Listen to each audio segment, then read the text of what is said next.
Pop Metal Show.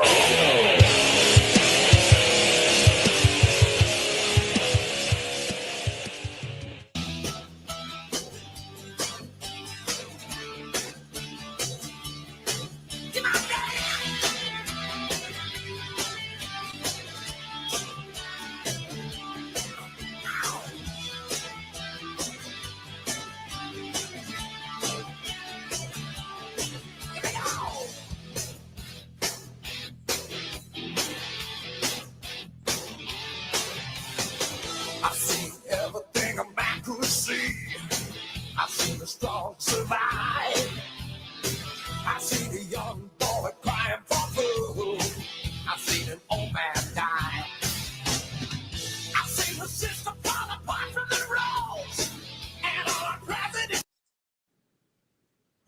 Hey there, welcome to Hop's Metal Show. Wes here. We've got Hop and we've got the one, the only Gary Jeffries, the voice of Asphalt Ballet. I could have listened to that song the whole way through. It was hard to hit the pause button, even though I didn't hit something stupid like we did a week ago with Brian. Praise God we didn't hit the dumb button on that one, but we got the real song. Hop, why don't you welcome Gary and let's get rolling with some fun questions. Thanks for having me here too, man. I appreciate it. Yeah, welcome, Gary. This has been a progress and working in progress, or however you want to put that. Yes, it has. But we finally looks like we got it rolling now. So Yep. I guess we'll just start it off, Gary. How did y'all come up with the band name? Oh, Asphalt Ballet. this is a good one on the Asphalt Ballet. We were having a hard time getting a name. At one time, I think we were called Gonzilla, and we had some. Formerly, they were called Mistreated, but our guitarist Jay Ulrich was on a motorcycle, and he had been drinking, and he was in LA, and I don't know if he hit some oil or something. It kind of went out from under him. So, well, the cops came and everything, and they give him a DUI, but the cops said to him, "Oh, you did a little asphalt ballet, huh?" So really, the cop named the band for us. We all just flipped. Oh, Asphalt Ballet. That's a great name. So that's how that name became with the band, because of Jay. It's always cool to hear how people come up with names and how it all comes about and stuff like that.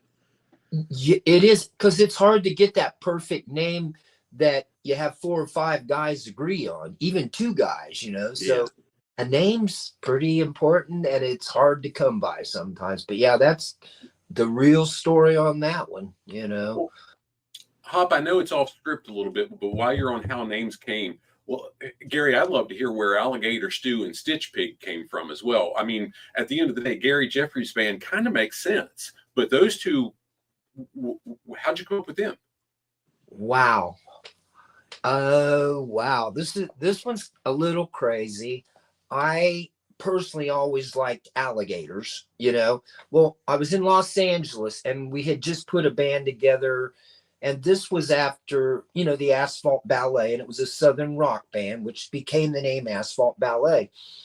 Well, the guys, and this is in the band, they wanted to go ahead and do the Gary Jeffries band. And to be honest, I guess I've always had this thing when a guy has his name on the band, even though I have it on there, it's kind of like, oh God, that guy, he must have an ego to call it the Gary Jeffries band, man. And man, it's always bugged me a lot. You could ask anybody I've ever worked with here in the last, to have your name on it, but they go, but you've done this, you've done that. So we book a gig under the Gary Jeffries band, and it's in Granada Hills, California. Well, I called the guy right before the gig, and I just came up out of the blue with his name, Alligator Stew, because I didn't want it to be called the Gary Jeffries band. It just didn't seem. And Alligator Stew kind of fit our sound because it was swampy. It had a lot of swamp into it, slide guitars and a pedal steel. So they come to the gig and they thought they were at the wrong place when they seen Alligator Stew on the billboard, and they walked in and goes, "What, are we still playing?" I go, "Yeah, man." I said, "But I just couldn't go with that name, Gary Jeffries Band. I swear to God. And you could ask anybody that I've ever played with that has been under that name. It just feels like you got an ego, and I don't. I ended up doing it because of what I've done with Asphalt, and it seemed it worked, so that's at the end, that's what I went under, as the Gary Jeffries. But that's how alligators do, and it came that quick. I had to come up with something, and I thought swamp alligators, and it a few days before the show, the name was there. So crazy. Well, how about Stitch Pig Revival? Where did that come from? Well, when I met Joe Riley and Dan, that was the drummer, they had a band called Stitch Pig, and through Facebook, we all got together. We've seen each other through the years, and we went together and we just kind of jammed. Mostly we were writing songs, and they kind of, the two of them more came up with the name because it's the revival of Stitch Pig. So we called it Stitch Pig Revival. That's how that one came up. But they had already had that name, but it was just called Stitch Pig, So they knew they were playing when they saw it on the sign. Yeah. And that was a fun little project, and wrote some good songs and had a good time with it. So Hop, your next one ties to this. I held it on the screen. This is the original record, the Asphalt Ballet record from 1991. Jump back in there, brother. All right. Yeah, that looks like it come out in 91, and I know music was the scene was getting ready to change. But what was your experience like recording with Virgin Records, and how was studio time and all that? Wow. Well, it was like really great, to be honest, because all your life, man, you kind of dream of getting a record deal and going into a cool studio. And this studio, first it was owned by, have you ever heard of Captain and Tennille? Yeah. It was their studio, and I see his hat was there in a vest and had their names on their two chairs. So that part was neat. Plus, Guns N' Roses had recorded Appetite for Destruction there. Wow. So we thought, wow, this is really cool, We're on a record label now too. And also, I really am a fan of John Mellencamp, who was John Cougar. I liked his songs. I also liked one song in particular, Scarecrow, which he had done, which I don't know if you've heard that song, Rain on the Scarecrow, and yeah. Anyway, the guy that had produced that album was producing our album. So it was even more exciting, to have that producer in this studio. It was just very exciting, and it was the biggest high at that time of my musical career, and we all got along great together. It came natural, I had never worked on digital stuff yet. I'd always worked on, since I'm older, tapes, 2-inch tapes and stuff. So this whole digital thing was like, that was way new to me because everything sounded really thin, and I did have to, I don't speak much out, but I had to say, man, this stuff sounds really thin. And Greg Edwards, he's the one that produced it. He goes, well, we run that through tubes and things like that to make it bigger in the end, and that's what they do. So I learned that. As far as the recording, you usually go into maybe a booth or something to sing, a wooden booth. They've got you all shut off, and you got these really cool microphones that are about 5,000 and 6,000, maybe more. And I swear to God, where I recorded was in a bathroom, because after going to all these different places, the tone in that bathroom, it was just unreal. It was beautiful. And I used, have you heard of the SM58 microphones by Shure? They're what all of them use on stage, most with the round balls. I did the whole album with that SM58, which it came out great and it had a good sound, and Greg, after all the mics, even liked it. So that was a comfortable feeling, just using what you're used to using. So, but yeah, it was the experience of a lifetime to go in there and just think it, and wow, we have a record deal. We're in a very cool studio. We recorded an album. We got a chance to be rock stars. Yeah. So yeah, we're on top of Hollywood sign, man. It's beautiful. Oh God, yeah. Well, Yeah. plus you got to record in the same studio. One of the biggest albums of all time was ever recorded in. Yes, and that alone, and we're fans, of that. Are you talking about Guns N' Roses? Yeah. Yes, that's what we felt. You go, man, this is pretty cool. Recording in the same studio as they did that album in, that gave a kind of a certain thing inside that made you better too. Yeah, I say it might have brought some energy to the recording.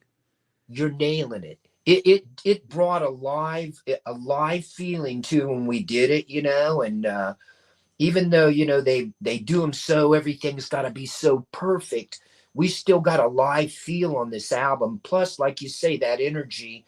Also, when we were in there, Tom Petty was, you remember that song Last Dance with Mary Jane? Yeah. He was in there and he was recording too. So come on. You like Guns N' Roses have recorded here. This is Captain and Tennille's studio, which I know. You've got Tom Petty in the other room. There ain't no way it gets any better. You know what I mean? Unless it sells 1 million copies. That might make it better. But right now, this is as good as it's ever been. You know what I'm saying? There's a little taste of heaven there. Yes. My God, that alone. I said, I at that time I was saying, you know what? If nothing else happens, I'm good. Really. Gary, since we talked the first time and I wasn't able to record the conversation we had like this, what a train wreck that was. I'm Mr. Technology, right? So since I've gotten a little bit more familiar with your stuff since Asphalt Ballet, but that first Asphalt Ballet album, gosh, Hop and one of our other roommates turned me on to it in the mid-90s, and I've loved it ever since. I mean, top to bottom, it's one of my favorites. So everything you just said, hey, it sticks. I mean, here we are 30 years later, and it's a powerful album. I believe that too. I mean, God, and I don't want to sound like the ego or anything. I just am confident in that album, how it was written lyrically. It was very similar to the grunge because we had depressing lyrics. We had street, drug. We had that whole thing in there, with good lyrics. The band, it was real, I mean, we were writing and playing things that just were from the heart, it was right there. And even having had Nirvana's Teen Spirit, the guy, I forget his name right now. Cobain. Well, the guy that produced theirs came 2 weeks later and produced our video, and give it that same little effect. So you're going, wow, this is really getting wild. And then, like radio stations release your albums on certain days every month. They release maybe 4. It just so happens that we got released with Teen Spirit too, So it was Teen Spirit. It was, Enter Sandman, I think. And might have been No More Tears. Because I remember when our record came out, and I'm on a Greyhound bus from Louisiana. I got a little boom box in there, and I'm getting close to California. First time I heard my song, Soul Survive, I've been in there about 2.5 days, and I've been, I turned it up because I couldn't hold back anymore. But it was nice to hear it. But it was also the same release dates for those 4 bands, and Teen Spirit just seemed to they seemed to take the airwaves over. That you just seen it happening. So yeah, ouch. It was good. I know a lot of the guys we've interviewed. Rick Rule was talking about that. He's like, he's seen it coming. a mile away, you know, that the music was changing, and it's really record company was telling him to do this, and you know, he's like, that ain't what's coming. He's like, nobody wants that happy stuff no more. No, it was there, and it was there to stay. You know, I mean, Yeah, it was for Asphalt. It was bad timing. You know, even our record label.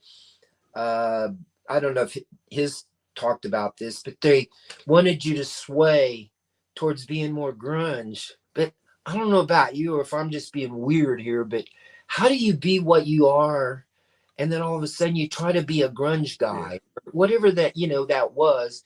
I didn't have one part of that in my body. I yeah. liked it was cool for them. I like changes of music, but I'm not gonna fake music. Music's too for me. It's precious. I'm sorry, but it's you've got to be real to the music Oh and yeah, see yourself too. And I couldn't budge on it. I just couldn't. And then I had things at that time ahead of me that I had to get a job that paid money. I couldn't keep going. I know as rock guys, we're supposed to say, man, all for the music, man. And I'm all for the music, but I had responsibilities. yeah. Wife at home, 8 months pregnant. I've been touring that time, broke as hell, to be honest. You really don't get, I live pretty much on the, you got per diems of 160 a week, because I went through my publishing money for selling my songs, so you go through that, and then you're like hoping, and wherever our gig money, I don't even ever know where that went, except um, maybe to pay for the bus, to pay for 2 roadies. That might have been where it was going because we didn't see a dime of that, and we played almost every night of the week because we figure why we're out, even if it's a free gig or just a little bit played. So we played a lot, just to get that name out there. But Yeah. there was no money, and I I had to. It's crazy going from watching your video on MTV to working in a mall in Monroe, Louisiana, about 4 days after you've just did a gig in Chicago. You know what I'm Yeah. saying?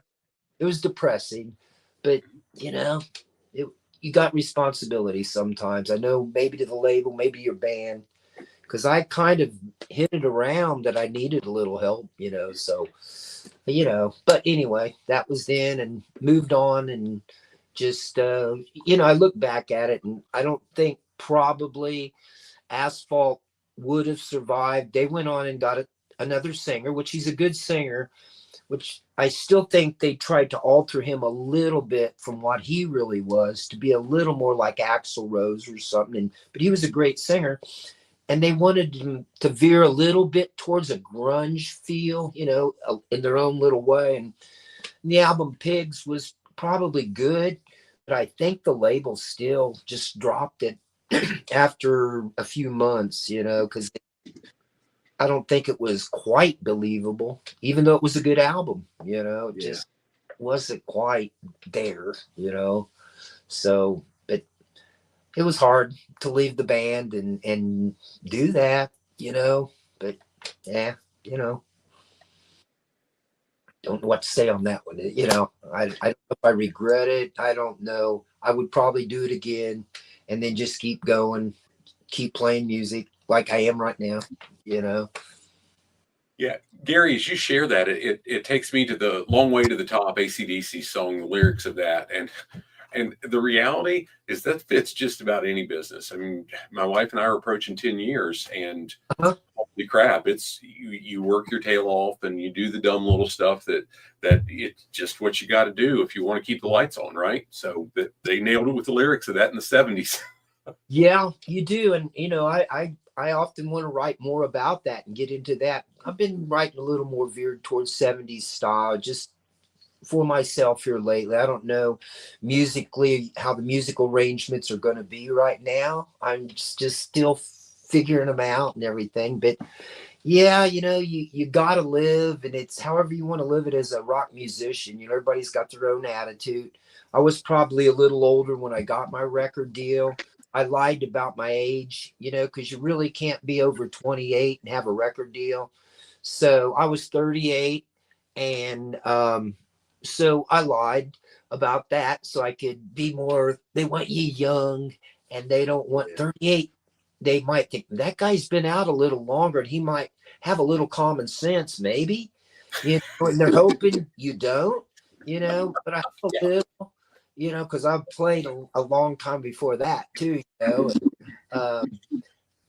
I just, if I was younger, maybe I would have said, okay, it'll be okay. I don't have to worry about this responsibility. But I think at that age, you're kind of thinking, I got to take care of business, and like I said, labels, they ain't going to help you. Your A&R guy who would just fly out to your gig and you put him up, you fed him, you done everything. He'll put his arm around you, say, well, you know what, man, we can't take care of all you rock stars kids, so it's like, okay, then what I do, but I don't know if it's a good choice, bad choice. I don't know if I regret it or anything else. It was the hardest choice probably in my whole musical life I had to make. And, it was tough afterwards when you're seeing yourself on video, which was your dreams, but you had that responsibility. So that's all I can say on that one, So, Well, you still seem rock. to have done a damn fine job with your family, so there's that. Yeah. So, yeah, that's something to be said. But it's went on, and I just keep writing, and that's my main thing, I guess.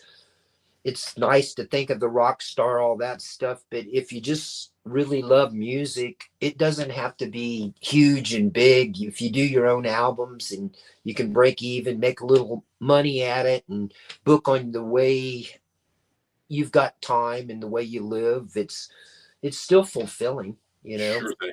love music, and there's no quitting it, if you know what I mean. You think, I'm getting out of the business, but you can't. It's an addiction, Well, and you still got to do something that every kid in his bedroom dreams of doing. Yeah. That picks up a guitar or an instrument. Yeah. It's that dream. I mean, when I was really young, I was having hit parader magazines, and I even remember reading about the Whiskey, the Roxy, all those places. And you sit around, you dream about that, when you're that much, you just are. And I know the day I got out to LA and started playing those things, man, that was exciting, just to play the Roxy, the Whiskey, the Troubadour, and I don't know if, how some people maybe are made to stay on the road and be rock stars and that all of that forever. I maybe am one of those people that wasn't made to be a rock star, to be on the road and be big, but having fulfilled, like you say, those going to those places to play and being in magazines, wow, and cool rock magazines that I know I used to read. I know I ended up on a Hit Parader magazine, which, wow, so for that made you feel good. It did fulfill dreams, and, I just keep playing, just like I got guitars over here in my bedroom and my recorders over there. They're the recorders, it's a 1280 Boss, because I'm digitally, I can't do any Pro Tools or any of that stuff. So I just write my songs on that, which I got a whole lot of them. And then I take them to the next level, which is it goes to players that I might pick out to do the recordings, so, and then go to a studio here in town to record the albums. So that's what I'm hoping to do this summer, get more into that. And do what you know. If that's the way you know how to write, that's what you do. Yeah, and it's good therapy when you're going through issues. I've when you have problems in life, and you can write about it. You put the words down, and then you might come up later with some really good chord patterns. And wow, it just flows together. And the idea that you can put them out, and then you go put them on your album. Around here, my last album, which I've got to get more copies, it went really quick. We have a studio that lets you do 5 songs for $500, and it's a really nice studio too. It's really nice. So if you go in there and just have your songs rehearsed, work a couple of months on them, and you go in there and play, you can do a whole album for almost $1,000, which is a nice low budget. But once again, you got to really have your homework down or pre-production down before you go in and just boom, boom, boom, boom, nail them, so you can, record lower budget albums. And sometimes when it's got a more live feel, rather than taking 2 weeks to record, sometimes that even comes out better, if you know what I mean, when you're going in there, you've already got the feel and stuff. So that's kind of how I plan it this summer, probably going in there after we rehearse and maybe doing 10 songs and hopefully have it out by June or July. That's my goal plan right now. Did you? What else you got? I'm sorry. Go ahead, Hop. They got the M3's coming up. That's a festival that plays a lot of the bands like you guys. Have y'all ever been approached to do the cruise, or the Monsters of Rock cruise, or M3 or any of that stuff? Never. What I get approached for sometimes, and they're bigger shows, and it's kind of slowed down now. There was maybe a cruise, I think, out of Florida, but this agent wanted me to be Asphalt Ballet. He wanted me to be the singer and play like I was Asphalt Ballet. Just have a backup band. And have a backup band.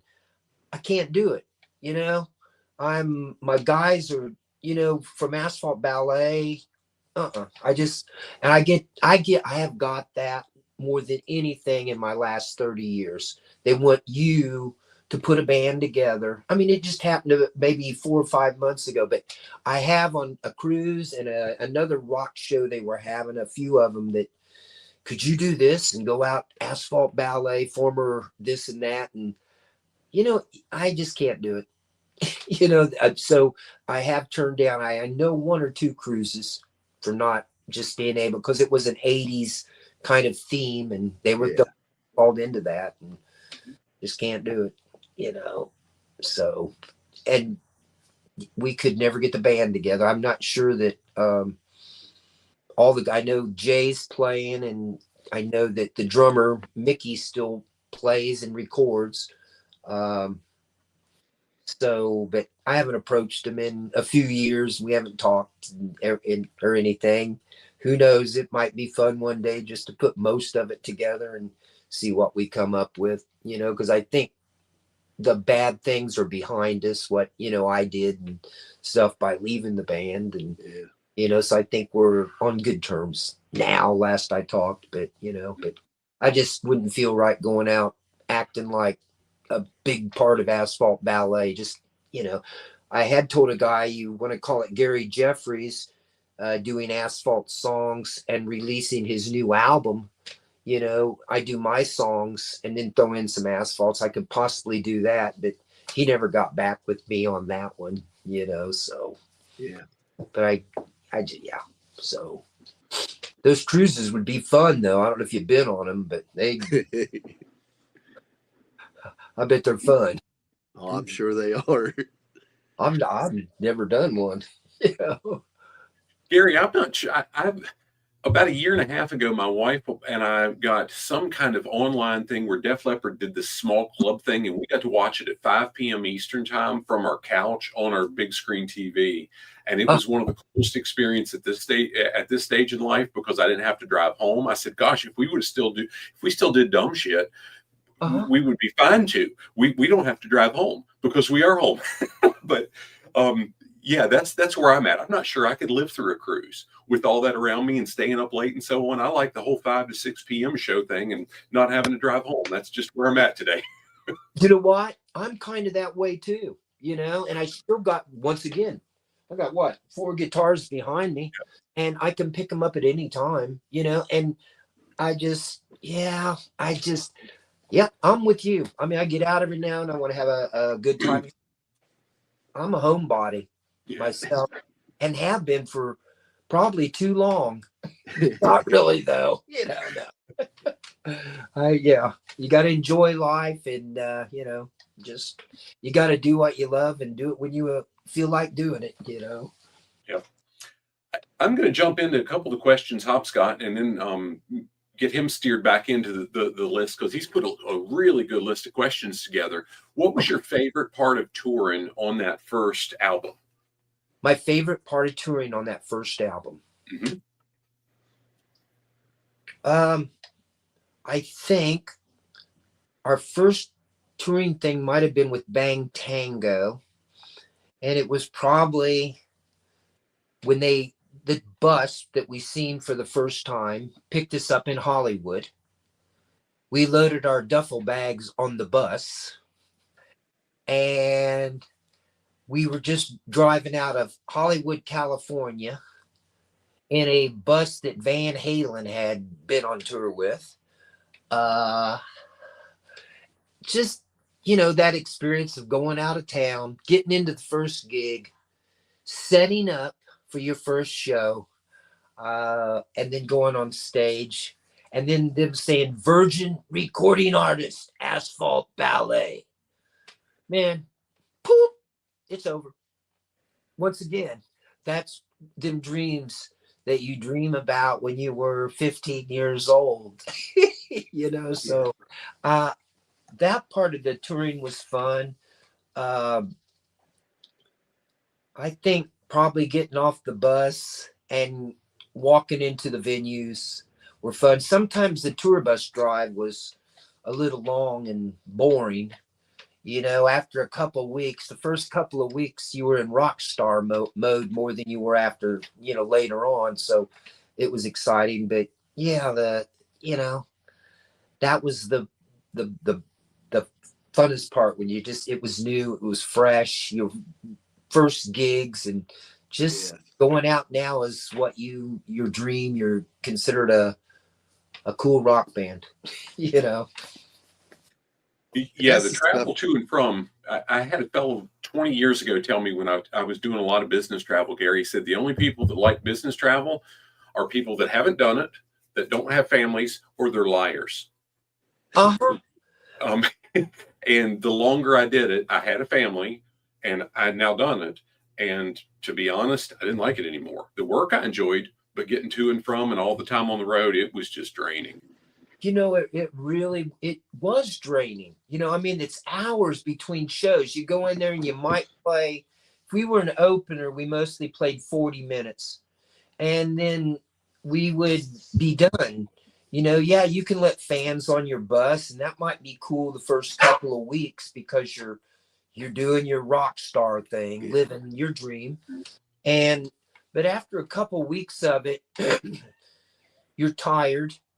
You're not tired of the fans, but you don't really care as much to have them on the bus like before because they mess up things, they spill things, they can get crazy, but you love the fans. But the traveling part got really old. Keeping your clothes clean. I had 2 pairs of leather pants that I wore. I never went to the dry cleaner. All I did was I'd wipe them off with a wet rag. Then when the bus stopped, I hope we was in a place where there was sun, and I'd lay my pants on the front of the bus. Well, get this. On my last show, I had a pair of them leather pants on. They were so dry rotted, I guess from the sun and everything. I jumped off a riser. They just totally ripped the whole crotch all down the leg, and they were just whoop. And then you could go around, and it was just, oh my God. So it was not always the cleanest life in the world either, because you really don't stop too long to go to a laundromat. I mean, at least we weren't experienced enough yet to learn all the ways you really do it. We just had duffel bags, very little, pair of sweats, and we traveled light, so. But yeah, that was the hard part, traveling to all the different cities and states. And it was exciting once you got there and you had to switch your gear into the other thing where you were now the rock guy, and but the traveling was tough. What you got, Hop? So we discussed this. I was at a friend's house one time. We were watching Beyond the Law, the Charlie Sheen movie.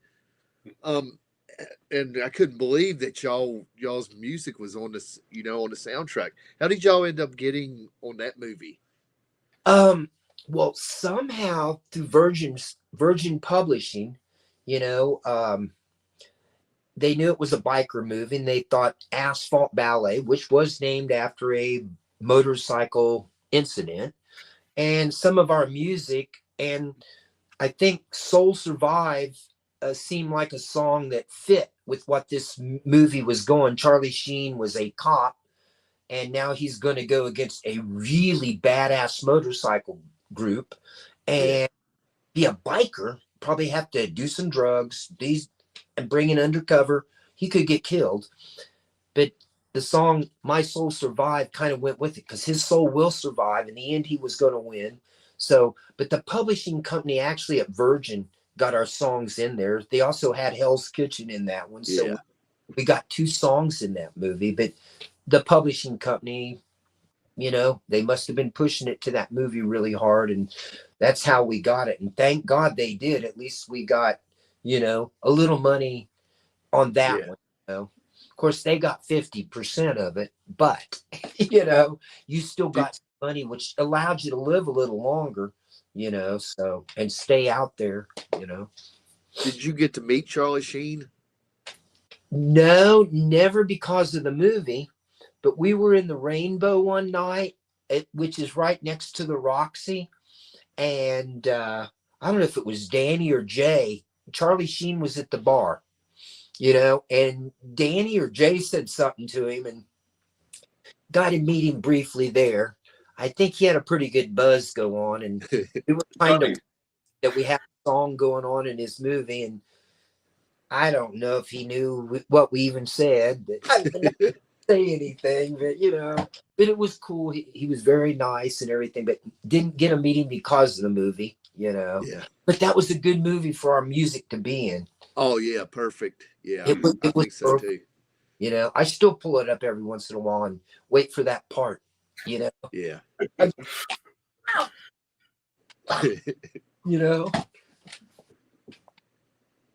Well, go ahead, Wes. Got anything down through? I know you said you played with Bang Tango. Was there any other bands that you got to play with? With Asphalt, okay, we played with Bang Tango. Let's see. God, who else? Seems like Shotgun Messiah. Now later on with Alligator Stew, I got to play with like one of my favorite bands. That was Leonard Skinner. Cool. We got a gig Alligator did with Leonard Skinner. Well, actually, that group got some good gigs. We got Marshall Tucker, 38 Special. That group had some good gigs with some big ones. Asphalt, I don't know why. There was at one point where our label was getting excited. They were buying into an Aerosmith tour. If you know what I mean, they kind of buy into tours where they pay a lot of money, and you might not make a lot, but if you get in the exposure. But so for a while, we thought we was going to get an Aerosmith thing, but that's in things where, too good to be true thing, I guess. But man, we didn't. That's the only band, Bang Tango. And at that time, Dancing on Coals was doing pretty good. So we fair exposure on that one. But no, we didn't get out with any major bands, which kind of, it hurt us a little bit, I wish we could have got bigger shows. We played a few big events, like something in Wisconsin called summer fest, and there was about 15,000 people there. In general, I think we were mostly playing mid-sized clubs and a few bigger, places here and there, but more mid-sized clubs was what Asphalt was getting, but just didn't get those big gigs, It's What time frame did you play with Skinner? what's that? What time frame was it that around what year was it with Skinner?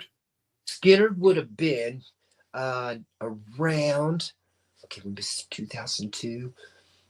I'm going to say it was around 2000. Okay.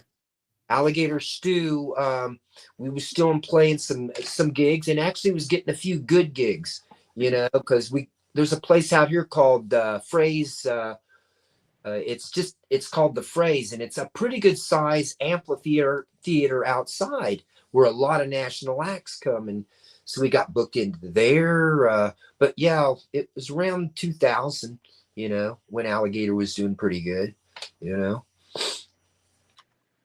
Yeah, one of the guys, Hop and I have been big Brother Kane fans for a long time, and Damon Johnson, that founded Brother Kane, plays with Skinner a lot now too, and that's why I was asking, was it in that same? But he's just more recently taken over. Yes, and get Virgin Records, the same guy, Aaron Jacobus, which signed Asphalt Ballet to Virgin, signed Brother Kane about, I would say, 6 months later too, because they were from Alabama or something. Great band. Brother Kane's album was good. It should have done something, but it was the timing once again, Great band, yeah. It seems like their second album got more airtime because, to your point, it was a little bit more grungy. The first one was just straight up Southern bluesy rock. It was.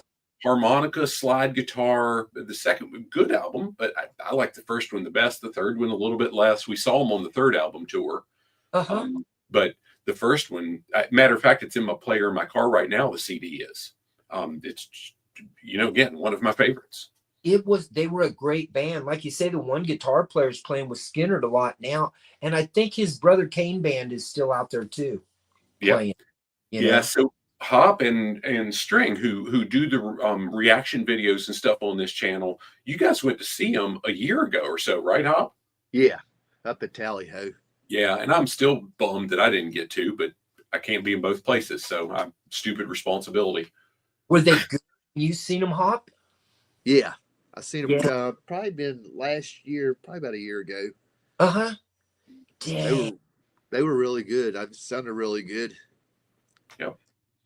And in a few weeks, we'll see one of their old bass player playing with Jackal in a few weeks. Right on. Good for those guys. They were all good players. It's nice to see them go on to bands that are, Jackal. They just keep going too. They're entertaining. I think they love what they do, and they're still doing good, Yeah, they're usually I'm all about the live show. So yeah, we go see Jackal a lot. We went and seen Kicks a lot. And if a band puts on a good live show, I'm usually a fan. Yeah. We played with Kicks. It was in,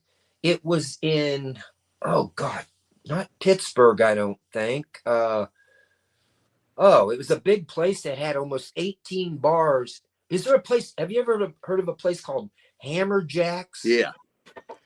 That's Kicks. Kicks owns Hammer Jacks. We did get a show with one night with them. They were playing at Hammer Jacks, and I love Kicks. I just think, man, they're a great band. To me, still, their music is still, it could be current today. I know it's that style, but that was the real deal there too. Them guys were good, so what are they doing? Interaction with them guys, man, has been top of the line. Yes. Yeah. But we played Hammer Jacks, whatever state that was in. It was a big old club though. It had a lot of bars in it and different areas, and really a nice place to play. Yeah, that's kind of like our whiskey. It's kind of like the Whiskey Go-Go, the East Coast version of whiskey. Yeah, and a lot bigger. Yeah. That place, yeah. Whiskey was a cool place. When you get on that stage as a player, first thing you think and go, oh shit. Jim Morrison stood up on this place. And I start thinking of all of them that were up there, and I'm just like, oh shit, should I turn around backwards just so I can live that moment, you know? And God, Yeah. you know, God, yeah. I I I can't I often think of how lucky you are to be able to, you know, have just been able to be on stages, whether it was Hammerjacks, the Whiskey, and that kind of stuff. You know, you think, you know, you can't be disappointed. You know, you set out to be a rock star and get rich. And then, you know, you look back and say, you know what? It's still okay, you know. Yeah. But 100%. then, huh? 100% okay. Yeah, but you still have that little bit of thing in your soul that says, man, I'm still going to write a hit song someday. Yeah. You know, and I still believe that. You know, I Absolutely. live by that rule. And you know, I'm if it ain't me performing it, I hope I can start. I am writing a lot of songs that are little different styles because I like writing, and I'm hoping one day I can get a song set up with a rock and country artist, or just a song that someone likes and could get in a little bit of at least some retirement money that way, you know. Yep. So Well, even your guys that have wrote the big hits, they're still driving to write their best song yet. They still don't Mhm. think they wrote their best song. thank you. Thanks for saying that, because you know that's how I feel too. A lot of people say, well, you know what, well, things, you know, you're getting older now, do you think, man, really? I go, hell yeah, I do. I'm just what you said, Hop. I'm yet to write my best song. I think it's coming. I look at that little recorder over there, and that's the one I'm going to be writing it on. It's going to be with one of these guitars and a bass guitar and a drum machine. Yep. And I truly believe that, you know, and you got to believe it and see it, and you can't give up. I said maybe the touring and stuff wasn't meant for me. I wished it would have been, but music is meant for me, and I know that. I said I believe in God, and God, I think, could say, well, you know, this guy, he's worked pretty damned hard and he's been pretty good. Maybe I could let him have a song. You know, so that's what I'm hoping for. You know, if it don't happen, having that dream will keep you going pretty hard every day. You know what I'm saying? Absolutely. You Most definitely. Gary, you just talked about it. I'm going to ask. You've mentioned the guitars a couple times, and I see early in a few of your videos that you're playing, but then when the singing cuts in, I see you just singing. What music? What instruments do you play? um, well, you know, most of the bands I play in with Gary Jeffries band and some of the other bands, Alligator Stew, um, I play mostly a rhythm guitar through the whole night, you know, and Mhm. some, like if there's dual leads on a certain song here and there, if they're pretty simple, because I'm no lead guitar guy, I can whip out a few of them. I feel very comfortable on my rhythm guitar. You know, I've done it for, let's just say, well over 50 years. And so, you know, using Telecasters. I even had a guy in Texas get a hold of me that was a fan, Kurt Connor, and he builds guitars. And I'm so lucky. Uh, he's a fan. And he says, "Man, if you could have any guitar you wanted, what would it be?" He said, "I want to know the style you would want, you know, and this and that." And I said, "Well, my favorite guitar is a Telecaster, a Fender Tele, you know." And I said, what I would like to have in the headstock, I would like to have real alligator teeth, you know, coming out of the headstock because it looks like an alligator on the end. I like to have a swamp scene on the front, you know, a little beat up on the back. I want it to look old, you know, and let's see. I don't know if you can see it very well on that, but let's see. I can't tell. That's awesome. There's the alligator teeth on the bottom. I don't know if you can see those. Yeah. Yeah. And he's named it. It's called the Gator Jaw with my signature. It's my signature guitar. And it's probably really hard to see, but he come out and in real life you can see this total swamp scene on here, which Wow. you can't really see on there on the camera. But so it's unbelievable guitar, hot pickups. I thought, wow, you know, that's pretty cool. That's, so yeah, beautiful guitar. And for someone to do that and just want to do it for you. And I didn't think he could come up with the design. So I play that one a lot. But yeah, I play guitar. I play bass guitar, harmonica. I hold chords on an accordion sometimes when I record. I can't play one, but mine has these chords you can hold to just give accordion sound. I might do that every once in a while, but that's basically it. A 6-string and a bass guitar and a harmonica. Cool. Yeah, that you see the ones I've got in my background. They're there more for props than they are for me playing. I've got an acoustic that sits beside the couch that the dogs don't run away from me anymore when I pick up. But that's where my talent stops, Gary. Dogs aren't afraid anymore. Oh, what I got used to me playing guitar a little bit on the couch, so it'll lay there by it and lean up against it, so it's used to but it's usually my electric one that just, it's kind of quiet, but yeah. Yep. What are some of your influences? You know what? I have some pretty big influences, to be honest. In my early days, a band that I really enjoyed, and I don't know if you remember them. It was you remember a group called the Yardbirds? Yeah. Yeah, they had really, I know that's old time, but it was songs like "Mister, You're a Better Man Than I," "For Your Love," all that era of music. They had Jimmy Page was on the bass, Jeff Beck, when I seen him, was on guitar. Did Clapton playing the Yardbirds? What's that? Did Eric Clapton play in the Yardbirds also? Yes, he did. Eric Clapton was in it, Jeff Beck, and Jimmy Page. Yeah, I can't even imagine.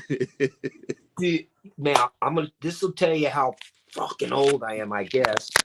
I swear to God, my hometown, this little town called Monticello, had a resort there, an amusement park and stuff.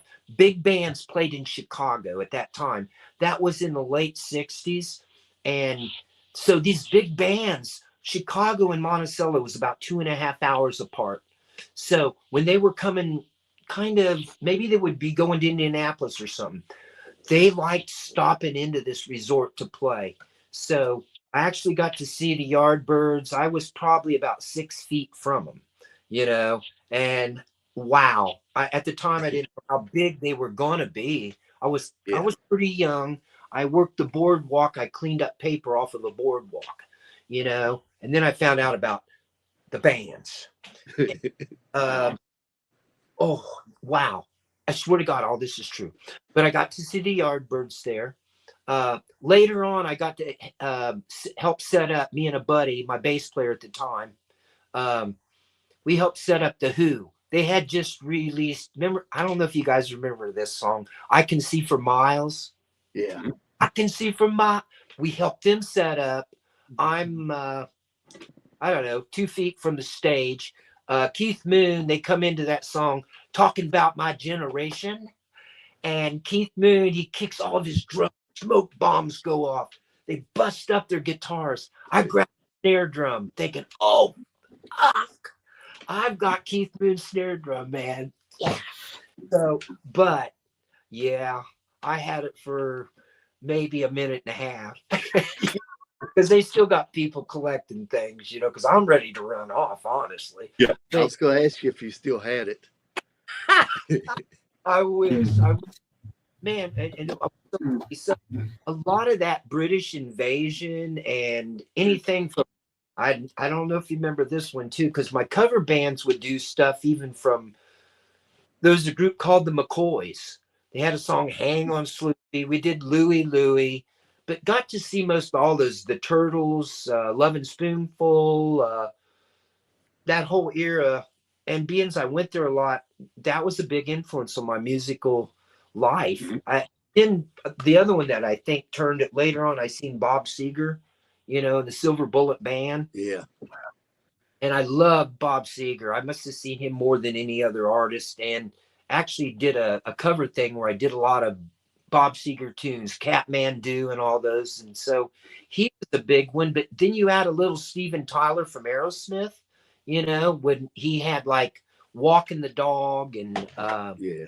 walk, that early stuff. So then I use of a microphone stand, but yet I still could play like the Bob Seger stuff. So those kind I felt like were a big intertwine of my musical thing. And then add probably a little Leonard Skinner, because when they came out with Sweet Home Alabama and just their music, I love that too. That was just good bluesy Southern rock. So those three incarnated, Skinner, Aerosmith, and Seeger, were probably my biggest, but I can't not count all the Yardbirds in the early days too. So I'm all Well, over.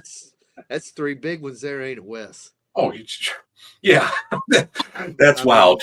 their catalogs, them three's catalogs are phenomenal.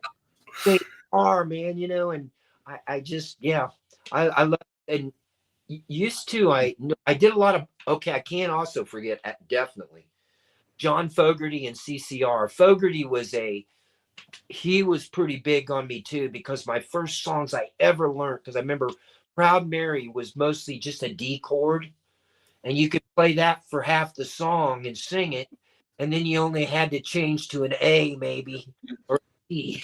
And so they did a lot of simple tunes that was, as far as guitar abilities, really got me into playing simple chords and learning music, their patterns. So I didn't have the influences of a lot of the 80s. I'd say mine was more from the 60s, 70s. Bad Company, Paul Rogers, Yeah, love him. I think he's a incredible singer. Queen, remember he sounded like Paul Rogers singing with Queen, and Yeah.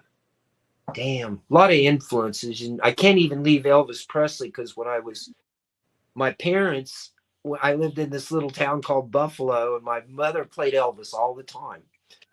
So she made me learn Hound Dog, to sing when people came over. So I'm probably 4 or 5, and excuse my phone, it's falling apart here. I'm about 4 and 5. She makes me get on the front of the fireplace and do it nothing but a hound dog and love me tender. So I guess Elvis was a little bit of influences too. you know, Very cool. Too much of it. Yeah, that was fun listening through those different ones. I mean, for me and Hop, it's so many different. Some of those, but it's some of the 80 ones, just because I'm a little bit younger even than Hop, and gosh, growing up hearing some of those same ones, Skinner and CCR, and I'll still play some CCR stuff poorly. I'll add along with a YouTube video while I'm sitting on the couch. Uh-huh. Well, the Alligator Stew, I think, to be honest, every album I think I've done, I've added a CCR tune. I Very think cool. Asphalt, but anything on the Gary Jeffrey albums, I added on the Alligator Stew, and it was Susie Q and Born on the Bayou. On my last album, I added Who'll Stop the Rain. I added the Seeger on the Middle Class Man album. I added Turn the Page, so I still got in on some of my old artists that were in too, so they were fun. So, Gary, we're closing in on an hour. Hop usually wraps these up, and here's what I'd like to be able to do if you're willing, and I think you are. As you get closer and do some recording and stuff, we'd love to do this again so we can really promote the shit out of your new album or whatever else. But I would like it. Hop usually wraps these up with a this or that, where he just gets some takes on which one would you pick. Hop, would you like to do that? Yeah, let's do that. And like I said, there's no right or wrong answers, and we're actually going to give you the same ones we gave Brian Forsyth the kicks. So Cool. we'll see how if y'all are to go down the same path or if we differ a little bit. Yeah. But all right. So your first one this was the hardest one for Brian, by the way. He said it was like picking a kid. Rolling Stones or Beatles? Wow. Both are great bands. Wow. I think I like the Rolling Stones. All right, cool I, deal. Mhm. I like great songwriters. It might have been the little bit of edginess and cockiness and that they brought in the low slinging guitars and stuff It was that like the bad boys of rock back in. yes, I kind of like that about them. A little more sleaze, a little more bad boys. Yeah, Great songwriters, and they're still going today. yeah, and going well from all the reviews I've people's talk about the Stones, how good Mick Jagger gets around and still sounds, and Keith, he's gonna live forever. It looks like. It does. And, Jagger, at his age, I think he's in his 80s. On stage, to me, he's one of the most busy rock singers out there Yeah, running. He's on stage all night long. yeah, So it's incredible. incredible. Yeah. So, wow. Yeah. All right, so next one we've done discussed this a little bit, but Hammerjacks or the whiskey? Hammerjacks or the whiskey?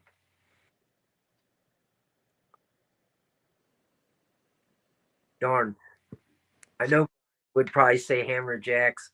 Probably for me, the whiskey, and only because when I was really young and probably learning CCR and all that, I had read about the Whiskey a Go Go. I read about Jim Morrison, what he did, how he was so afraid he had to turn his back to the people there. So it was the whiskey. All right, so next one is Lita Ford or Joan Jett? Whoa. Wow. Whoa. Wow. Lita Ford. Cool. Both. Something about Lita Ford. I guess too. I met her once in person at a rehearsal studio that we were working in. Very nice. I like how she's developed her music because Joan Jett does still. She's stayed true to her color. She's great, but between the two, I'd pick Lita. Yeah, I seen Lita probably about a year and a half ago, and she's still phenomenal live. I can imagine she still looks good, sounds good. She's been around forever. Yeah. Well, her and Joan, they're part of the Runaways, so I remember the Runaways listening to them the first time too, and I thought, wow. I haven't decided if it's cool or not, but it's cool. You know, they had yeah. that going. All right, so next one is Eddie Van Halen or Randy Rhodes? Oh my God. Eddie Van Halen or Randy Rhodes. Oh wow. Wow.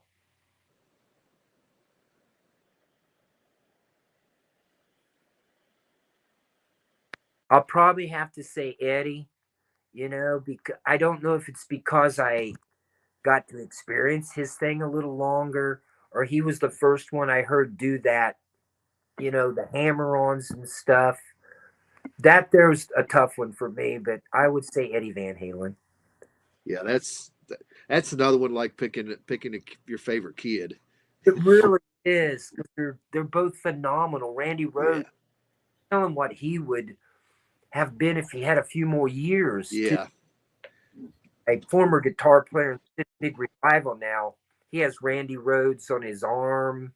He loves Randy Rhoads and can sure nail him, on yeah, guitar. But love Randy, but definitely I think Eddie. You know. yeah. And you're right. We didn't get but a small sample of Randy compared to we got a lot more Eddie Van Halen. Not that changes things, but Uh, it's hard to tell what Randy would have done. I mean, yeah, he would have. Excuse me, my phone just went again. Uh, he would have been more even well known if he would have could have kept going. I yeah, 4 years. because he probably was as good. I maybe was better. I'm not to say either that, but Eddie just had more time with us, got his name out there more, and you couldn't help but just from knowing him, liking him, probably is your favorite between the Yeah. two. All right, so the last one, and then we'll wrap it up, is Motley Crue or Def Leppard. Def Leppard. Well, you answered that pretty quick. Motley Crue, I I liked them maybe when they first came out in their day. Yeah. I think towards the end, I I lost a little respect for them, and I feel like Def Leppard still has some good integrity, and they're still good. I just remember when Def Leppard too were just them little young guys that I don't know. Yeah. For me, Def Leppard, and not not trying to be crude to Motley, but I Def Leppard. Yep. Yeah. I wish Motley would have retired when they said they was going to retire.